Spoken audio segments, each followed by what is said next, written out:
The rain had just stopped, and Alan was standing in front of the bathroom mirror, practicing the face he'd make when they finally said his name at the meeting. He tilted his chin slightly, softened his eyes, tried the small, humble smile he'd seen a CEO do in an interview once, the kind that said, "I didn't expect this, but here we are." He held it, dropped it, tried again. On the counter, his phone was open to a post he'd drafted 3 days ago, a thread about discipline and vision, waiting for the moment he could finally publish it with a photo of himself at the whiteboard. The meeting came.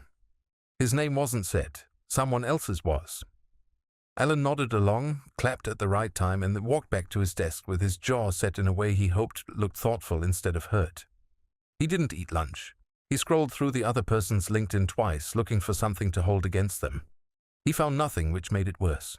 That night he lay on his back on the floor of his studio apartment, still in his work shirt, staring at the ceiling fan he'd been meaning to clean for 4 months. He felt something he didn't have a word for yet. Not sadness, something quieter, something that felt like being caught. The book came from his uncle. Not handed to him, mailed in a padded envelope with no note. Alan had been complaining to him on the phone a week earlier about the promotion, about how no one saw what he was really doing, about how the company didn't understand talent. His uncle had listened, made a small sound in his throat, and changed the subject. Alan assumed he hadn't been paying attention. Then the envelope arrived.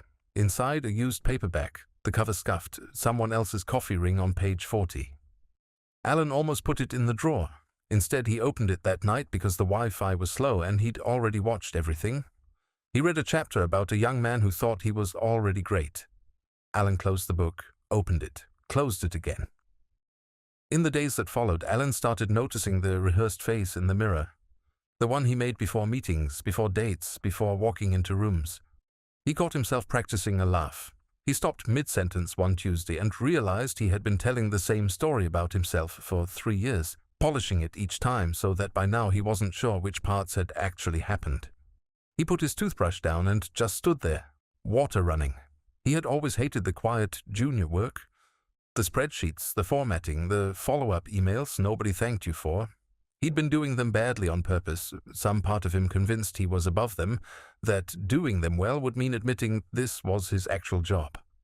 He opened one of the spreadsheets on a Thursday evening and fixed it properly. Nobody noticed. He went home and for the first time in a long time didn't post about his day. At his sister's birthday, his cousin talked for 20 minutes about a startup idea.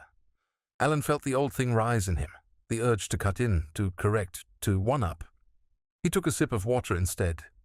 He listened. He asked a question he actually wanted the answer to. His cousin's face changed, softened, and Alan realized he had been mistaking attention for competition for most of his adult life. He started writing down things he got wrong. Small things. The email where he'd misread the tone. The meeting where he'd spoken too soon.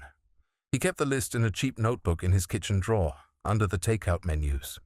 Nobody would ever see it. That was the point. The promotion came 6 months later. Or it didn't. The script of Alan's life stopped depending on it. He wasn't sure when that happened. One Saturday morning, Alan was making coffee in the same studio apartment, the same ceiling fan still slightly dusty, when a colleague texted him about a project going badly. A year ago, Alan would have felt a flicker of satisfaction.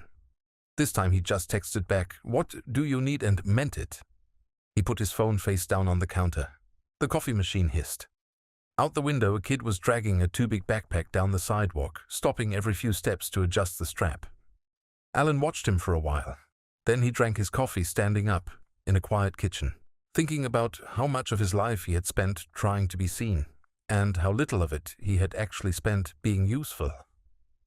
The mirror in the bathroom was still there. He just walked past it now,